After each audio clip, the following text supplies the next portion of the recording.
So let's talk about Adam Smith. You've definitely heard the name, and you've almost certainly heard about his big idea, the invisible hand. But here's the deal. His thinking is right at the heart of pretty much every economic debate we have today.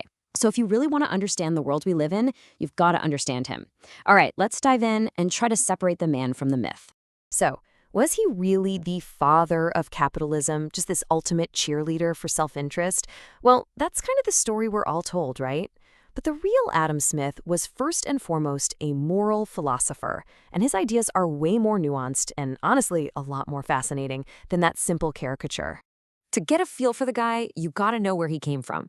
Smith was born in Scotland way back in 1723, right in the middle of this incredible period called the Scottish Enlightenment. And get this, he published his masterpiece, The Wealth of Nations, in 1776. Yep, the exact same year as the American Declaration of Independence. And that timing? That is no accident.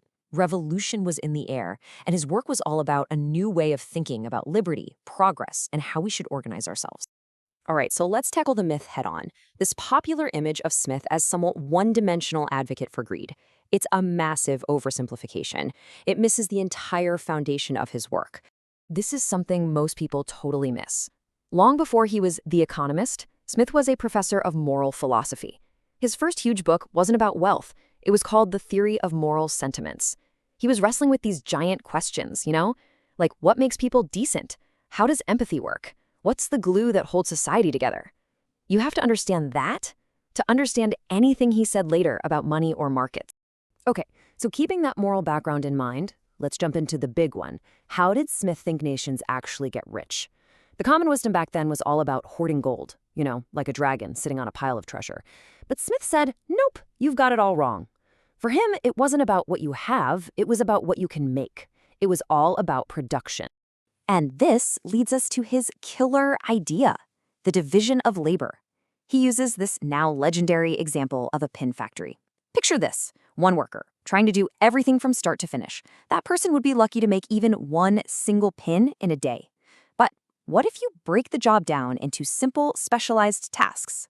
One person draws the wire, another just cuts it, a third just sharpens the point. All of a sudden, a small team of workers could crank out tens of thousands of pins a day. That's the magic of specialization. For Smith, it was the engine of all productivity. So what fuels this whole system? This is where we get another one of his most famous and most misunderstood lines. He's basically saying, look, you don't get your steak for dinner because the butcher is a super nice person who just loves feeding people. You get it because he's looking out for number one. He's trying to make a living. But, and this is the crucial part, in a free market, for him to succeed, he has to give you a product you want at a price you'll pay. His self-interest ends up serving your needs. And this brings us to the big one, the invisible hand. It's probably the most famous metaphor in all of economics. But here's a little secret. Smith himself only used the phrase a few times in all of his writings. So what did he really mean by it? The invisible hand is basically a metaphor for how the market sorts itself out. Think about it. If there's a huge demand for something, the price goes up. That high price is like a giant neon sign for producers screaming, hey, profit opportunity over here. So more people start making it. That increases the supply, which then brings the price back down.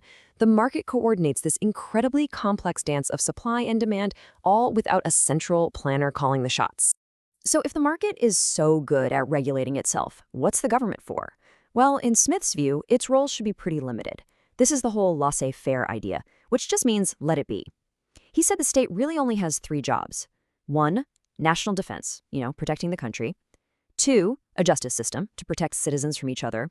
And 3, this is a big one, providing public works, like roads or bridges that everyone needs, but that wouldn't be profitable for any one person to build. Of course, not everyone was on board with this vision.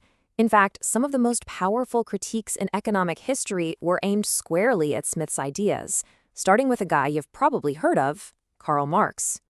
Marx looked at Smith's ideas and just flipped them on their head. Take that pin factory, where Smith saw amazing efficiency and growing wealth. Marx saw something much darker. He saw a worker trapped, doing the same mind-numbing task over and over again, completely disconnected from the final product. For Marx, this wasn't efficiency, it was alienation. And it's the same deal with self-interest. Smith saw it as a force for harmony, making things work for everyone. Marx saw it as the engine of exploitation. The factory owner's self-interest was to pay workers as little as possible. The workers' interest was to get paid as much as possible. For Marx, that doesn't create harmony. That creates class conflict. But the critiques didn't stop with Marx. Modern economists, even the ones who really admire Smith, have spent the last century pinpointing all the ways the invisible hand can, well, stumble. Nobel Prize winner Joseph Stiglitz really hits the nail on the head here. He points out that in the real world, the pursuit of self-interest doesn't always magically lead to the best outcome for everybody. The world is just a lot messier than the ideal model. So what are these messy situations?